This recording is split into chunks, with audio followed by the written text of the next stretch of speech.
প্রিয় ছাত্রছাত্রী, তোমাদের জন্য আমি মাধ্যমিক 2024 ভূগোল বিষয়ের 5 নম্বর মানের প্রশ্নের সাজেশান নিয়ে হাজির হয়েছি, যেগুলি পড়লে তোমরা আশা করি মাধ্যমিক এবছর সমস্ত বড় প্রশ্ন কমন পেয়ে যাবে।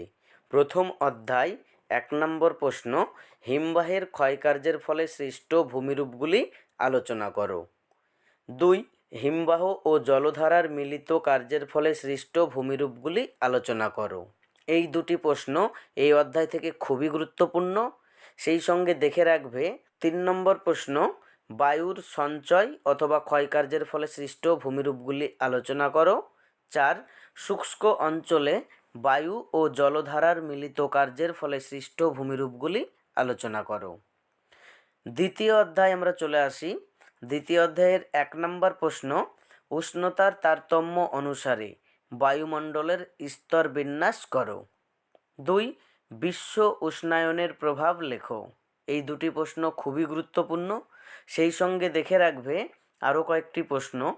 3 নম্বর প্রশ্ন হচ্ছে, পৃথিবীর প্রধান প্রধান তাপবলয়গুলির পরিচয় দাও। 4, বায়ুচাপের তারতম্যের কারণগুলি কী কী। 5, নিয়ত বায়ুর সঙ্গে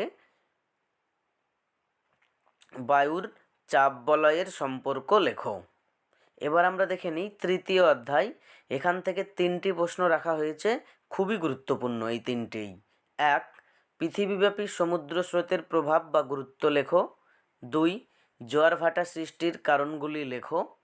3, মানব জীবনে জোয়ার ভাটার প্রভাব আলোচনা করো। এবার আমরা দেখে নিই পঞ্চম অধ্যায় প্রাকৃতিক ভূগোল থেকে 1 নম্বর প্রশ্ন, প্রস্থ অনুযায়ী হিমালয় পর্বতমালার শ্রেণীবিভাগ করো। 2, ভারতের পূর্ব উপকূল ও পশ্চিম উপকূলের পার্থক্য লেখো। 3, ভারতের জলবায়ুতে মৌসুমি বায়ুর প্রভাব লেখো।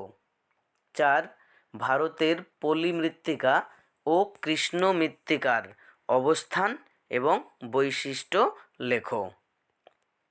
5, ভারতে মৃত্তিকা ক্ষয়ের কারণগুলি আলোচনা করো।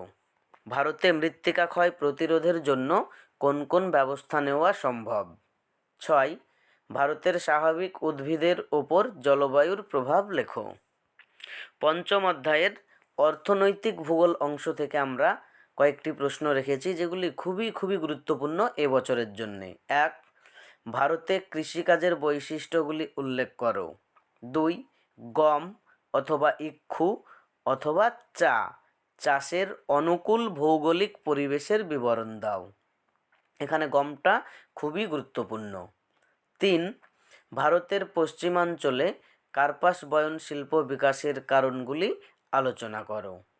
4, পূর্ব ভারতে লৌহ ইস্পাত শিল্পের অধিক উন্নতির কারণগুলি ব্যাখ্যা করো।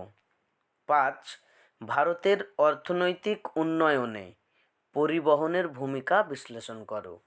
এই যে প্রশ্নগুলি তোমাদেরকে দিলাম 5 নম্বর মানের, এই প্রশ্নগুলি প্র্যাকটিস করো। আশা করি তোমরা সমস্ত প্রশ্ন এখান থেকেই কমন পেয়ে যাবে। পরবর্তী ভিডিওগুলি পেতে চ্যানেলটি সাবস্ক্রাইব করে পাশে থাকা বেল আইকনটি অন করে রাখো।